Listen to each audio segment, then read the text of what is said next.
The Beekeeper is a Jason Statham action movie, so it's a Jason Statham action movie. None of the action stunts in this movie really stand out as any kind of amazing cinematography. There's some decent choreography in one of the big one-on-one fight scenes, but too much of Hollywood these days uses the punch, punch, cut, punch, cut, punch, cut method of filming, and it robs it of some technical impressiveness. The movie itself, it is a so bad it's good kind of a movie. The premise is that Jason Statham is a beekeeper, which is like this secret organization that's like better than the Navy SEALs, and they're the ones who operate outside the government and with, complete freedom to do whatever they want to make sure that society stays working.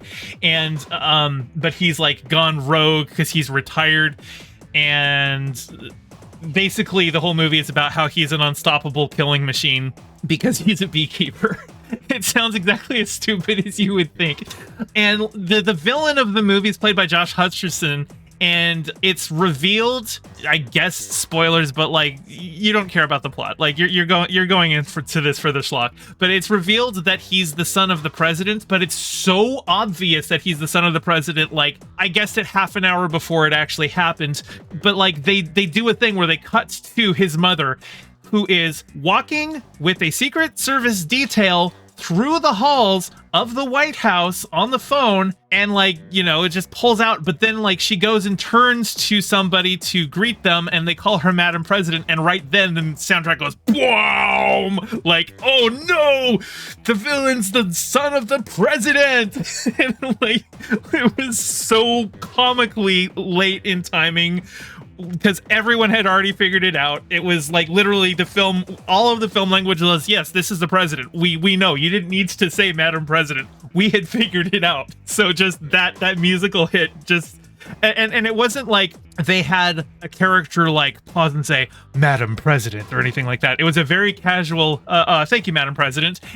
But then the music hit even felt like it wasn't well timed to it or anything like that. It stood out so much. It was so silly. The villain, though, he runs like an elder fraud scam operation that ended up, as we find out, funding the president's campaign. And if there's one thing that I really do like about this movie, is that it shows a fairly accurate depiction of how elder scams work. If you've ever watched the YouTuber Kit Boga, he deals with a lot of elder scam artists. They're usually set out of call centers in India.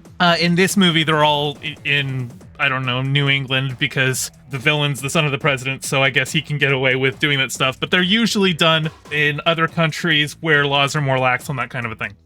But ignoring that, the way that they show how the fraud works, where they, have you get a team viewer set up, and then they go and I don't know, we accidentally transferred too much money. I'm gonna get fired if you don't, let me log in and get access to it, and all this other stuff.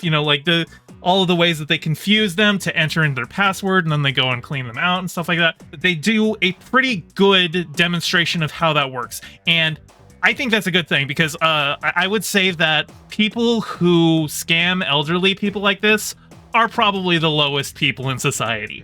Like that is an incredibly scummy thing to do. And so you're on board with him going and killing a bunch of people for doing this stuff, because it's like, yeah, we've all heard stories of old people who lost everything because they got a pop-up that said, call this number. Your financial institutions are insecure or something like that. Yeah. So it's a really stupid movie. The action isn't anything to write home about. It's all very technically proficient. It's not bad, except that there is a lot of that stuff where he's able to take on everyone because everyone is actually really bad at fighting. There's so many opportunities where somebody could have just shot him, but they don't, because they're just waiting for him to come up to punch them. So you're always going to have to deal a bit with that when you write a story about a one-man army who is unstoppable. You have to have big groups of people play dumb so as not to do the thing you would expect to do and just shoot the guy a whole bunch. But, it's an action movie starring Jason Statham, so that's about what you would expect, right? I think if you see it, you'll enjoy it. If you like watching bad movies with a MST3K or Riff Tracks or something like that. This is that kind of a movie. This is a so bad it's good kind of a movie. And I was pretty much laughing the entire way through. But the film is also, it's not like set up like, oh yeah, we're deliberately doing this is so bad it's good. Like you've seen, there are movies like that where they make things deliberately so over the top bad that they expect you to just, buy into it. But this one plays itself pretty straight and just expects you to be like, yeah, this is bad enough. You're going to laugh at it. But yeah, I would give it a watch. Honestly, I had a lot of fun watching this really bad movie. Hey, thanks for watching. Your view means a lot. Don't forget to toss me a like and subscribe and ring the bell.